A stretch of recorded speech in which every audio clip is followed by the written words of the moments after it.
Olá, sejam todos bem-vindos. Nós vamos falar um pouco sobre a transição energética no Brasil, uma análise dos impactos socioambientais da energia hidrelétrica. Esse trabalho é apresentado à disciplina de Eletrotécnica. O grupo é composto por Bianca, Nayara, Letícia, Juan e Crislene, todos discentes do curso de Engenharia Civil da Universidade Federal de Alagoas, campus do Sertão. Esse é o nosso sumário, são os tópicos que iremos tratar hoje.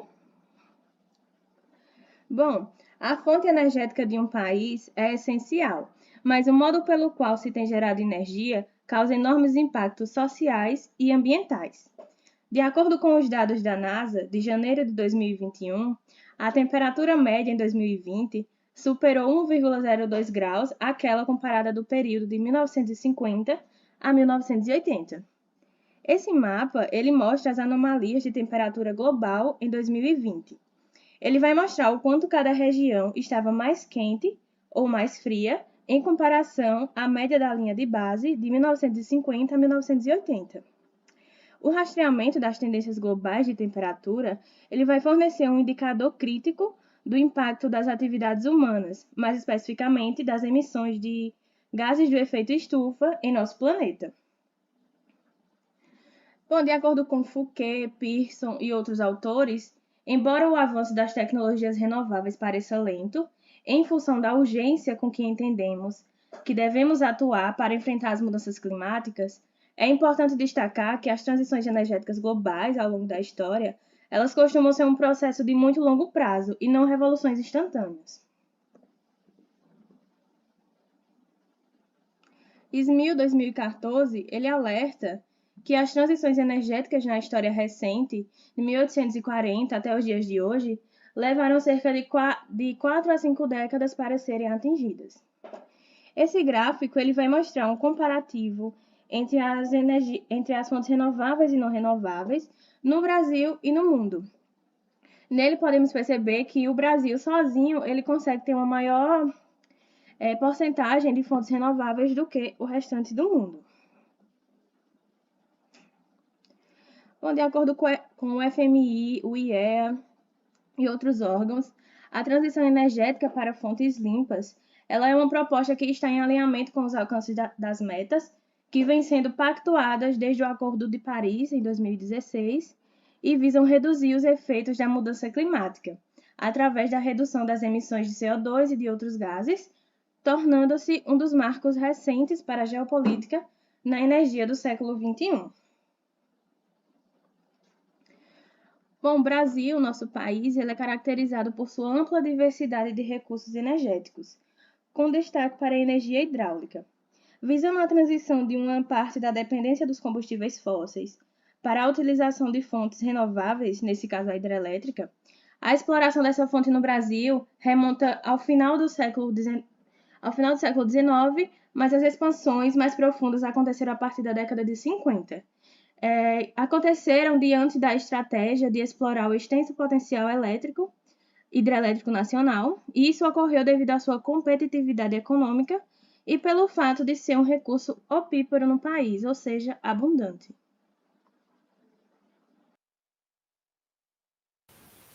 De acordo com a Agência Internacional de Energia Renovável, a expressão transição energética reflete a pluralidade dos caminhos possíveis na contemporaneidade da geopolítica da energia e visa a mudança da geração e do consumo de energia a partir de fontes fósseis, como carvão, gás ou petróleo, para fontes renováveis, com o intuito de diminuir a emissão de gases de efeito estufa na atmosfera.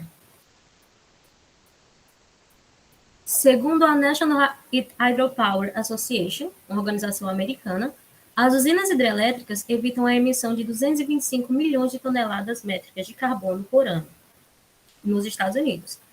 Assim, dessa maneira, as emissões da geração de energia elétrica no Brasil caíram de 51 milhões de toneladas de gases em efeito estufa em 2019 para 46,2 milhões em 2020.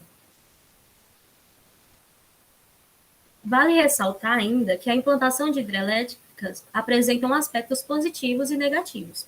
A construção de uma usina hidrelétrica mobiliza uma quantidade considerável de mão de obra direta e indireta, atua no controle de cheias, permite que as cheias do rio sejam regularizadas, o que, além de evitar riscos à população ribeirinha e à infraestrutura nas épocas de maior chuva, promove que os barcos naveguem melhor por esses rios, ou seja, eles viram hidrovias em vários trechos. Mas, além de evitar essas enchentes, os reservatórios constituem uma reserva que pode ser usada para diferentes fins durante a seca. Entre alguns desses possíveis usos estão, por exemplo, o fornecimento de água para a população e a irrigação de plantações. Assim, segundo informações da revista Educação Ambiental em Ação e o Observatório Geográfico da América Latina, dentre os principais problemas ambientais em usinas hidrelétricas, cabe destacar alguns pontos. A mudança do fluxo de água, que compromete as atividades ajustantes do reservatório, a emissão de gases de efeito estufa, em particular o metano, devido à decomposição da vegetação que fica submersa nos reservatórios, riscos à saúde pública pela formação de áreas paradas que favorecem a proliferação de vetores que são transmissores de doenças endêmicas, dificuldades de assegurar o uso múltiplo das águas, uma vez que o caráter histórico que vem nas hidrelétricas tem uma priorização da geração elétrica em detrimento de outros possíveis usos, como a irrigação, lazer, piscicultura e entre outros. E inundações e deslocamento compulsórios de famílias ribeirinhas. Então, assim, seria a implantação de hidrelétricas o caminho mais eficiente e seguro para a geração de energia e descarbonização do planeta?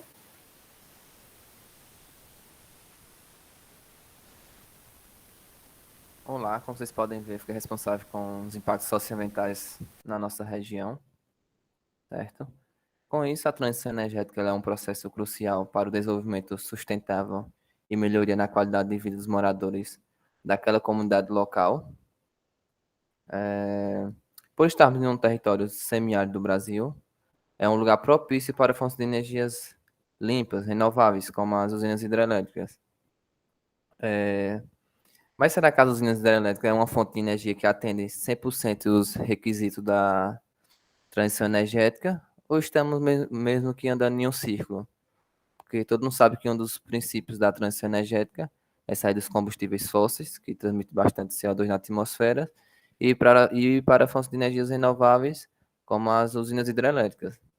Mas todo mundo sabe que o processo de construção das usinas hidrelétricas é um processo bem complexo, já que na construção dela ela agride bastante o meio ambiente, porque ela inunda áreas férteis, que faz parte do ecossistema, habitats de animais, desvio dos fluxos do rio, que já vai mexer com o clima, certo?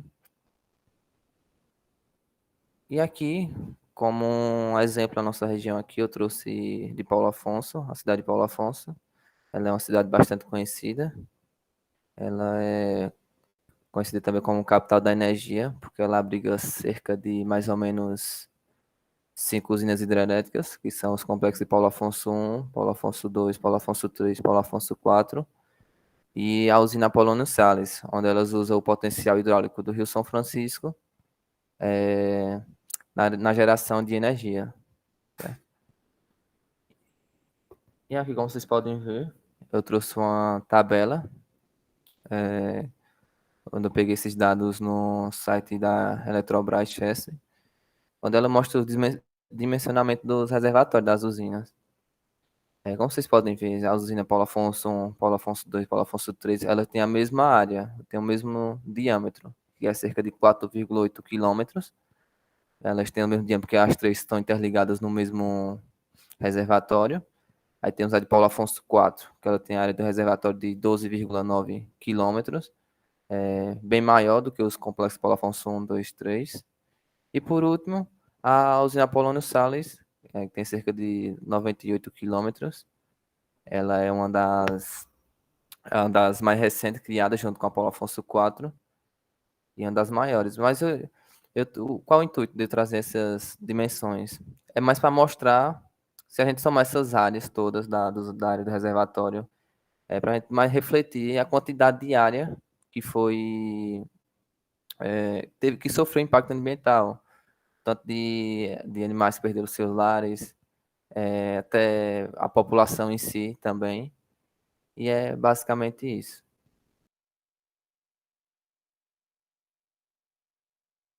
Trazendo um outro exemplo, né, temos aqui a usina hidrelétrica na cidade de Petrolândia, Pernambuco. Temos uma foto aqui, né, da usina hidrelétrica Luiz Gonzaga, né, na cidade de Pernambuco, na cidade de Petrolândia, em Pernambuco, onde, segundo Fernando de Souza, onde ele é jornalista, graduado em gestão ambiental e processamento de dados e pós-graduado em educação ambiental e engenharia civil, a construção dessa usina resultou no enchimento do lago, afetando as áreas dos municípios de Abaré, Xorroxó, Glória e Rodelas, no estado da Bahia, e Belém de São Francisco, Floresta, Itacuruba e Petrolândia, no estado de Pernambuco. As sedes desses municípios que foram afetados e que estavam situados em áreas inundadas, elas precisaram ser reconstruídas em novos locais. Trazendo alguns dados socioeconômicos, temos aqui que na parte social, cerca de 36 mil pessoas foram afetadas, onde dessas 36 mil pessoas foram divididas ali 10,5 mil famílias, entre 4,6 mil famílias da área urbana e 5,9 mil famílias da área rural, onde também houveram 211 famílias indígenas da tribo Tuxá que foram afetadas. Trazendo pelo lado das áreas afetadas também, foi cerca de 828 quilômetros quadrados de área inundada, né, onde desses 828 quilômetros quadrados, 165 quilômetros quadrados eram de áreas produtivas.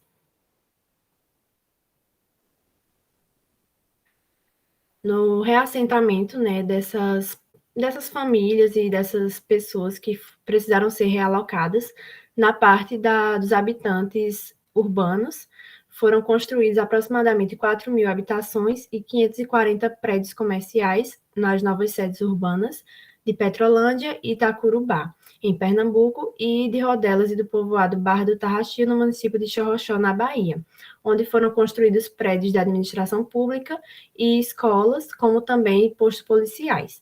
Essas pessoas só foram realocadas quando esses prédios já estavam prontos e construídos. Na parte da população rural também, eles receberam um tratamento diferenciado, onde cada família foi tratada como uma unidade produtiva, onde além da terra, eles eram necessários ser ressarcidos com acesso a condições de produção, principalmente ter o fácil acesso à água.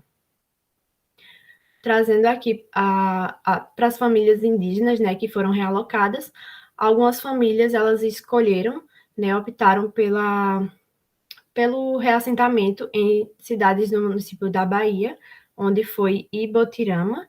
Outras 105 famílias foram para a cidade de Rodelas e, finalizando, 9 famílias pediram para ir para o município de Inajá, em Pernambuco.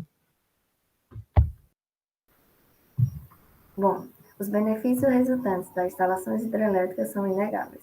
Uma alta produção de energia elétrica, uma fonte alternativa ao carvão para a produção de energia. Como não é possível também colocar em conflitos socioambientais a construção de hidrelétricas e os dilemas da produção energética, o peso dos benefícios e dos impactos é a discussão relevante para a sociedade e o meio ambiente, o que gera a construção dessas usinas hidrelétricas. Bom, para amenizar os impactos, algumas ações podem ser realizadas, como monitoramento da qualidade da água, onde implementar sistemas de monitoramento contínuo da qualidade da água nos rios e reservatórios impactados pelas usinas, garantindo a preservação dos ecossistemas aquáticos, o investimento em energia renovável para promover a diversificação da matriz energética, incentivando a utilização de outras fontes renováveis, como energia solar e eólica, a preservação da fauna e flora, para implementar medidas de proteção e preservação da fauna e flora nas áreas protegidas, incluindo programas de reintrodução de espécies e recuperação de áreas degradadas, bem como políticas de compensações para estabelecer políticas ambientais, garantindo que as empresas responsáveis pelas usinas hidrelétricas assumam a responsabilidade pelos impactos e realizações para compensação. Estudos de impactos ambientais, para realizar estudos abrangentes antes da construção de novas usinas hidrelétricas, avaliando cuidadosamente os possíveis efeitos nos ecossistemas e comunidades locais e buscando alternativas de menor impacto. Recursos hídricos para implementação de políticas e gestões integradas dos recursos hídricos, garantindo a utilização sustentáveis dos rios e reservatórios, inclusive por meio de adoção de técnicas de conservação e reutilização da água. Inovação tecnológica, promovendo pesquisa e desenvolvimento de novas tecnologias que possam diminuir os impactos socioambientais das usinas hidrelétricas como sistemas mais eficientes de geração, armazenamento e distribuição de energia. E apoio às comunidades afetadas, estabelecendo programas de apoio socioeconômicos e de infraestruturas nas comunidades afetadas pela construção das usinas hidrelétricas, visando melhoria na qualidade de vida e compensação dos impactos causados. Por fim, à medida que o Brasil continua sua transição para fontes de energia renováveis, é crucial avaliar cuidadosamente as implicações sociais e ambientais desses projetos hidrelétricos para garantir um desenvolvimento sustentável que considere tanto as necessidades imediatas de energia quanto o equilíbrio ecológico. E é isso. Aqui são as referências que utilizamos para a apresentação. E é isso. Muitíssimo obrigada.